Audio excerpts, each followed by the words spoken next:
The snow was still falling when the sound hit, a sickening crunch of metal that pulled Declan Marsh out of sleep and onto his feet before his mind had caught up with his body. He stood at the window in the gray pre-dawn, staring at his driveway, and what he saw would change the next 6 months of his life in ways he could not yet imagine. The woman behind the wheel of the SUV that had just destroyed the rear quarter of his car was already reaching for her phone. Not to call 911, not to call her insurance company, but to call someone who would help her find a way to make this his fault. She almost succeeded.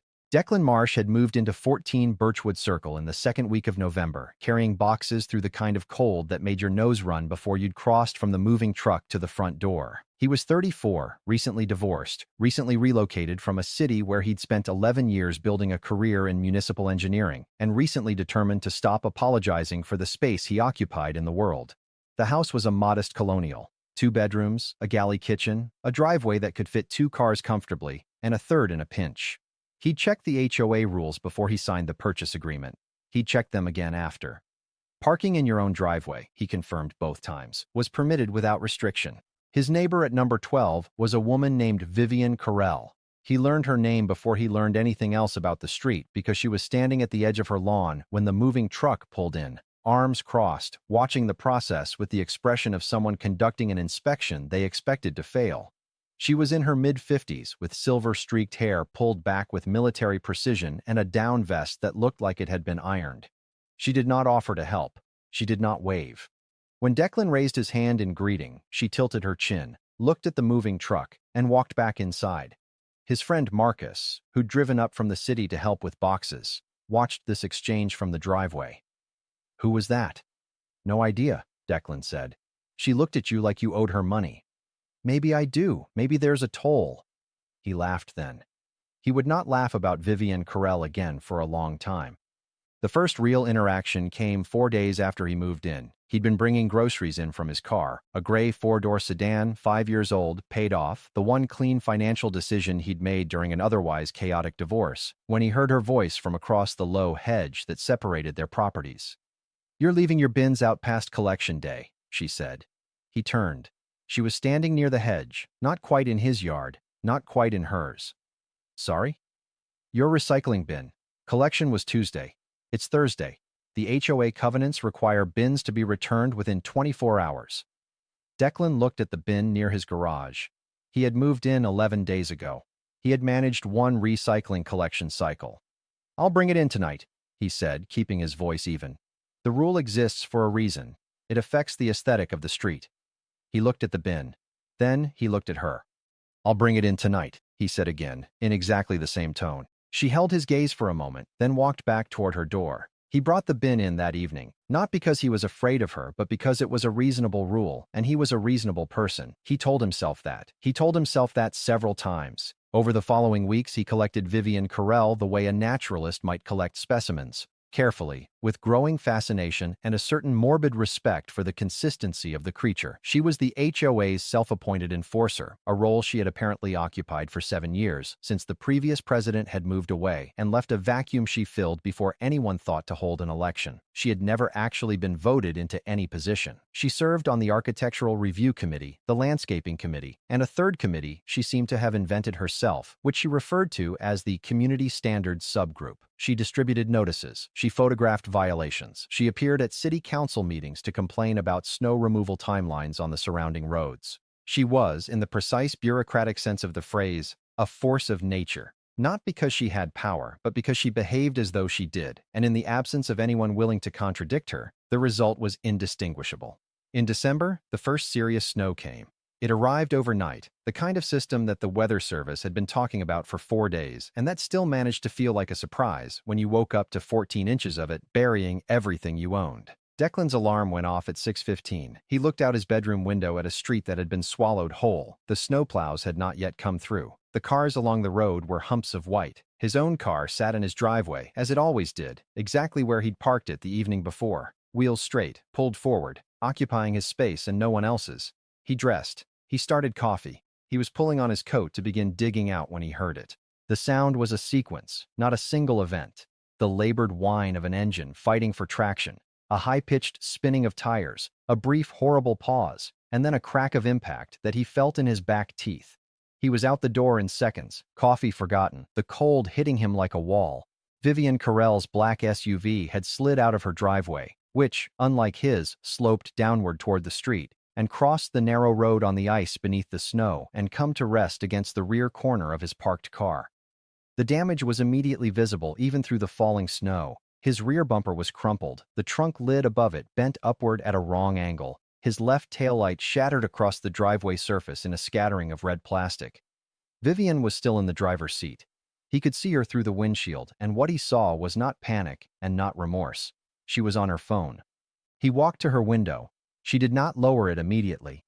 He stood in the snow and waited. After a moment, the window came down 3 inches. "Are you all right?" he asked.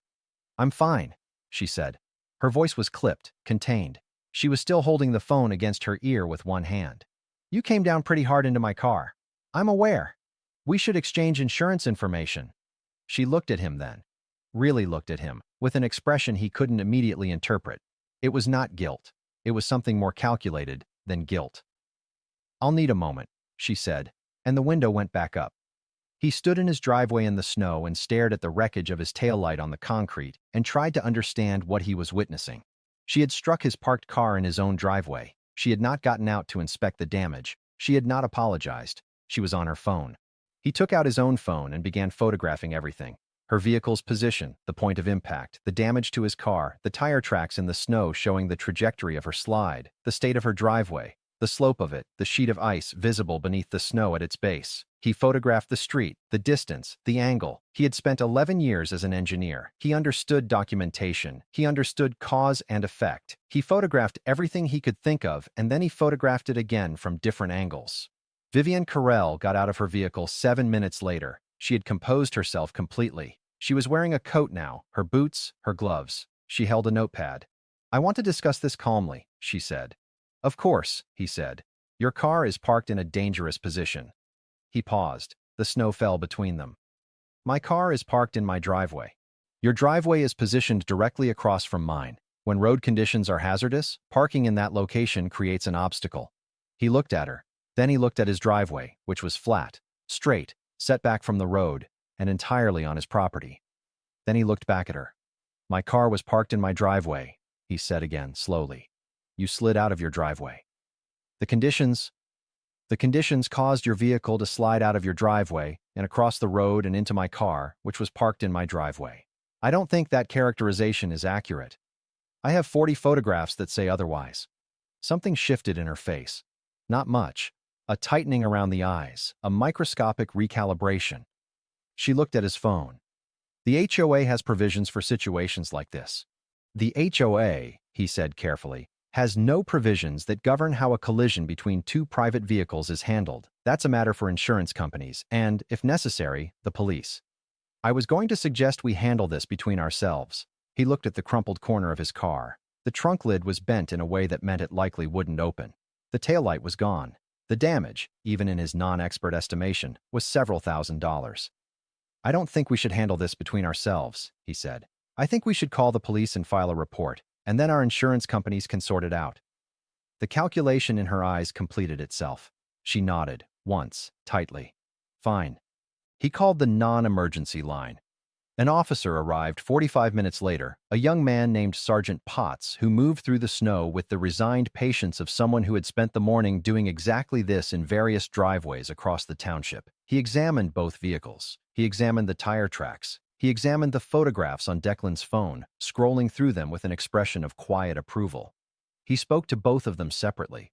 When he came back to where Declan stood near his car, he had his citation book out. "Report'll be filed today," he said.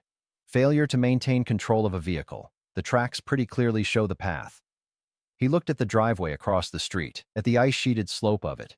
"She should have put down salt before she tried to come out." "Yes," Declan said. "She should have." Vivian received a citation. She signed for it with a pen she produced from her coat pocket, in her precise handwriting, without any visible emotion. Then she looked across the street at Declan, and the look she gave him was something he would think about for the next several weeks. It was not the look of a woman who had been caught and accepted the consequence. It was the look of a woman who was already planning the next move. He spent the rest of that morning on the phone with his insurance company, filing the claim, providing the report number, attaching the photographs. His adjuster, a brisk woman named Phyllis who spoke with the velocity of someone billing by the minute, told him the process would take 2 to 3 weeks. She confirmed that with the police report and the photographic documentation, liability was clear. "You did good documenting everything," she said. "Makes my job easier." In the afternoon, he received an email. It was from an address he didn't recognize at first. V. Carroll, HOA Admin wa Birchwood Circle, org. The subject line read, Community Standards Notice, Parking and Snow Emergency Protocol. He opened it. It was 3 paragraphs long, single-spaced, formatted with a header that included the HOA logo, a small graphic of a tree that he'd seen on the welcome packet he'd received when he closed on the house. The email stated that in light of the morning's incident, the Community Standards subgroup was reviewing current parking policies as they related to snow emergencies. It further stated that residents were encouraged to consider whether their parking choices created hazards for their neighbors. It did not name him directly. It did not need to. He read it twice. Then he forwarded it to Phyllis at the insurance company, to his own email, and to a folder he created on his desktop labeled simply Birchwood. He was beginning to understand what kind of fight this was. He called his sister that night. Her name was Corinna, and she lived in Portland, and she had the family gift for cutting through elaborate nonsense to its essential core. He told her everything from the beginning. The moving in, the recycling bin, the months of small frictions, the crash, the photographs, the citation, the email. There was a pause when he finished. "She tried to blame you for parking in your own driveway." "Yes." "After she crashed into your parked car." "Yes." "While it was sitting still." "Correct." Another pause. "Declan." "Yeah." "Document everything. Every single thing. Every email. Every notice. Every conversation. Write it all down. Dates, times, exact words." "I've started." "Good. Because this isn't over." He knew she was right. He'd known it the moment Vivian Carell received that citation and looked at him across the snowy street with that particular calm. She wasn't embarrassed. She wasn't humbled. She was regrouping. The insurance adjuster called him 4 days later to inform him that Vivian's insurance company was contesting the claim. Their argument, relayed through Phyllis in a tone of practiced neutrality, was that the parking position of Declan's vehicle had contributed to the conditions of the collision, that by parking a car in a location that was, in their phrasing, directly in the fall line of the opposing driveway, he had created a hazard that made the collision more likely. Declan sat at his kitchen table and listened to this and said nothing for a long moment. Outside, the snow from the previous week had compressed into gray ridges at the edges of the street. His car sat in the driveway, its broken taillight covered with red cellophane tape he'd applied as a temporary fix. "They're arguing that I created a hazard by parking in my driveway," he said. "That's essentially the position, yes," Phyllis said. "My driveway is perpendicular to the road. It is not in any driveway's fall line. That's not a real legal concept as it applies to residential parking." "I know that. My supervisor knows that. This is a delay tactic." "How long will it delay?" "Could be 6 to 8 weeks if they push it to arbitration." 6 to 8 weeks. His car, which he drove to work every day, had a bent trunk and no taillight. The body shop had quoted him $4,200. He could not afford to leave it unrepaired that long. "What are my options?" "You can let us fight it through normal channels, which means waiting, or you can file in small claims court directly against her for the damages, which runs parallel to the insurance process." "Both," he said. "I want to do both." After he hung up, he opened the Birchwood folder on his desktop. He opened a new document. He began writing, a clean, chronological account of every interaction he'd had with Vivian Carell since moving in, cross-referenced with dates, times, and where relevant, photographic evidence. He wrote for 2 hours. When he was done, he had 12 pages. He sent a copy to his sister. He sent a copy to his own email. He saved a copy on a thumb drive. He was an engineer. He believed in redundancy. The following week, he filed in small claims court. The maximum claim in his jurisdiction was $5,000. The repair estimate was $4,200. He filed for $4,200 plus court fees. The court date was set for 7 weeks out. 2 days after he filed, he received another email from V. Carl HO Admin Birchwood Circle, org. This one had a longer subject line, formal notice, Architectural Review Committee request for inspection. The body of the email informed him that a neighbor had raised concerns about modifications to the exterior of his property, specifically regarding a motion-activated light he had installed above his garage door the previous month and a set of potted evergreens he had placed on either side of his front steps. Both items, the email stated, required prior approval from the Architectural Review Committee before installation, per Section 7.3 of the HOA Covenants and Restrictions. He pulled out his copy of the Covenants and Restrictions. He had read them before moving in, but he read them again now, specifically Section 7.3. Section 7.3 addressed significant exterior modifications, which it defined as changes to paint color, roofing, siding, fencing, or permanent structural additions. A motion light and two potted plants, he was reasonably certain, did not constitute significant exterior modifications. He wrote a detailed response email, citing Section 7.3 directly, explaining why the items in question did not meet the definition of modifications requiring approval, and noting, with precise but measured language, that he would appreciate clarification if the committee's interpretation of the covenant differed from his own. He signed his name, included his address, and sent it at 9:14 on a Tuesday morning. He did not receive a reply. 3 days later, he received a physical notice in the mail. It was printed on HOA letterhead, signed by Vivian Carell as Community Standards Coordinator, and it informed him that failure to comply with the architectural review process for the aforementioned items could result in a fine of $50 per day until the matter was resolved. He stood in his kitchen holding the letter and breathed slowly through his nose. Then he called the HOA's actual registered agent, the property management company that technically administered the HOA's legal affairs and whose name was printed in small type at the bottom of every official document. He had found this name in his closing documents. The company was called Lakeview Property Solutions. He asked to speak to whoever managed the Birchwood Circle account. He was transferred twice and then connected with a man named Glenn Ostroff, who sounded middle-aged and vaguely harassed. Declan explained the situation, calmly and in order. The collision, the citation, the insurance dispute, and now 2 notices from someone calling herself the Community Standards Coordinator regarding a motion light and 2 potted plants. Glenn Ostroff was quiet for a moment. Is Mrs. Carell the elected HOA president? I don't believe there has been a formal election in several years. A longer pause. That's a problem. I thought it might be. Because if she's issuing formal notices and fines without an elected position or a formal vote authorizing those actions, those notices aren't legally valid. I thought that might be the case, Declan said. Can you send me everything you've received from her? Emails, letters, everything? I can send it today. He sent it within the hour. Glenn Ostroff replied the same afternoon with an acknowledgement and a note that Lakeview would be conducting a review of the HOA's current governance structure. He included a sentence near the end that Declan read 3 times.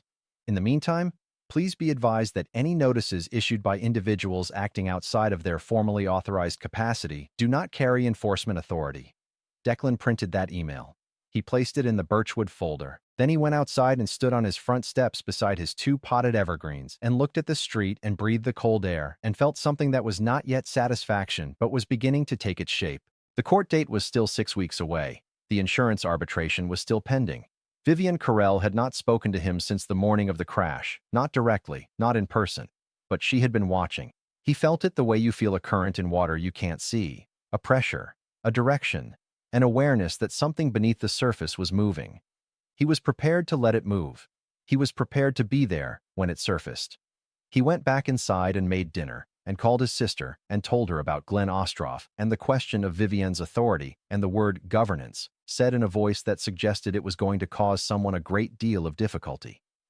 She doesn't actually have any power, Corinna said. She behaves as though she does, which is functionally the same thing until someone checks. And now someone's checking. Now someone's checking, he said. He ate his dinner. He reviewed the documents in his folder. He set his alarm for 6:15. Outside, the temperature dropped towards 0, and the street at Birchwood Circle lay quiet under a skin of ice and dark, and in the house at number 12, a light burned in an upstairs window until almost midnight, and Declan Marsh, an engineer who believed in the load-bearing capacity of evidence, went to sleep. The second week of January brought a cold that had nothing theatrical about it. No blizzard, no drama, just a sustained gray pressure that kept the temperature below 20 for 11 consecutive days and made the damage to Declan's car feel more visible somehow, more present, as if the cold had crystallized the insult of it. He drove to work with the temporary taillight patch and the bent trunk lid and the faint memory of the impact's sound in the back of his mind.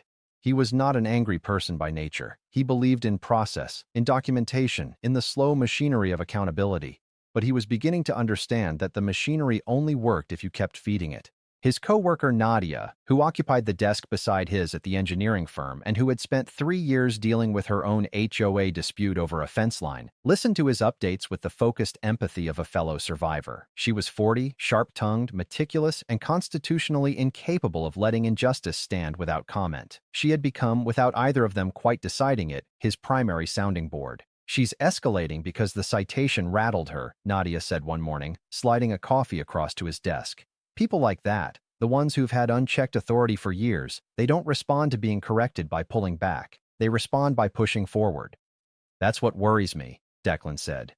"It shouldn't, because people like that also make mistakes when they push forward. They overreach, and when they overreach, they leave evidence." He thought about that. He thought about Vivian Carell on her phone while she sat in the vehicle that had just destroyed his taillight. He thought about the notices signed with a title she may not have had the authority to claim. He thought about the email from Glenn Ostroff at Lakeview and the phrase governance structure and what it might mean.